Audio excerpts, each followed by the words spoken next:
we're out in whatever town this is. Escanaba, grabbing a 1970 H1 from the original owner, and we have absolutely no idea what condition it's in, if we're being honest. So here we go.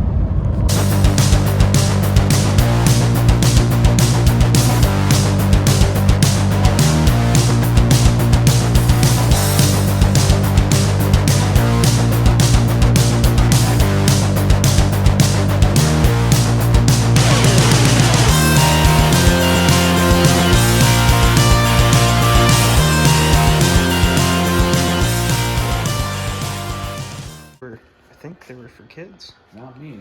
Yeah.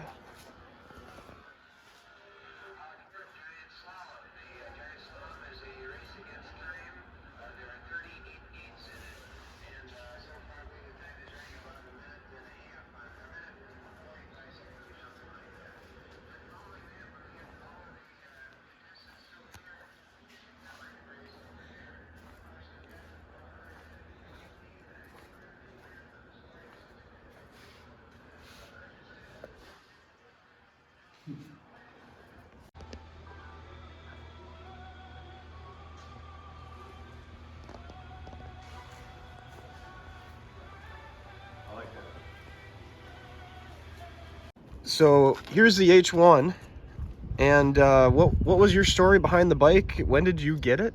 And what was some of your favorite memories with riding it and such? Okay, well, before I had the H1, I had a Suzuki 350, and so I decided I wanted to upgrade for more performance.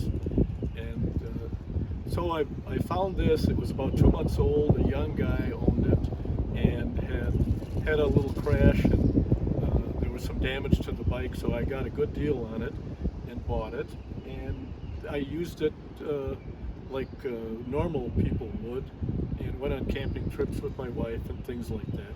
And then I got interested in drag racing because the ads for the H1 were always slanted toward quarter-mile performance. And so I learned a few things about that, making minor modifications to try to get a little faster, changing the number of sprocket teeth to get a little more out of it in a quarter mile, and learning how to spray water on the cylinder heads between runs and that sort of thing. And I lived in the Detroit area, so I would race at nearby there. There were 2 or 3 different places where you could. It normally ran in the mid-13s. The best I ever ran with it was a 13.2, even though at the time the ad said that Tony Nicosia could get into the 12s. And I did talk to him recently, and he said that was true, that he did. And one of the stunts he pulled was, they pulled a brand new bike out of a crate, and he raced it right from that position and was able to get it into the 12s then.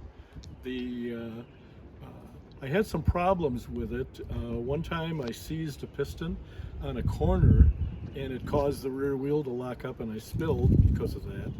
And all I did is put in another piston and went on my way after that. The other problem I had was what you might call a bent crankshaft, which I presume means that in the pressed together joints of the flywheels and the pins, that it slipped somewhere, and it ended up having a lot of run out on the left side of the machine where the pickup is for the electronic ignition. So I put it away thinking I was going to repair it, and at that time I was eager to buy an H2, which I did. So this bike never ran. I bought it in late 1970, and it was put away in early 72. So it's been just stored here and there in about 7 different houses over the years. And finally, I'm at age 80, I decided to sell it because I knew I was never going to restore it. And if I did restore it, I certainly wouldn't ride it. Right. That's a pretty fun history with it. What was some of the conversation you mentioned with the other drag racers that you were asking about? You had a fun story of the launch methods and that sort. Yeah, a great difficulty with this bike always was the launch, And a couple times I had the experience where you'd do a wheelie during the launch, and then when you'd come back down, the front wheel was never headed straight. So it was pretty dangerous to try to get a decent launch. When I asked a few experts about it, they said, well, what you have to learn that when the front wheel gets in the air, rather than coming off the throttle, which is the normal thing you would do, you're supposed to stay on the throttle, and then when the engine power comes over the peak of the curve, you'll lose some power and the front end will drop by itself. I never had the guts to try that, but that was the technique that was advised. And you mentioned you'd had the cylinder sent out for some porting at some point. Yeah, there was an article, I think it was in Cycle or Cycle World in the 70s, in about 1970, where this place in California opened up the transfer ports and changed the exhaust port and the intake port, and also cut the bottom of the pistons off, and that changed the cam overlap, if you will.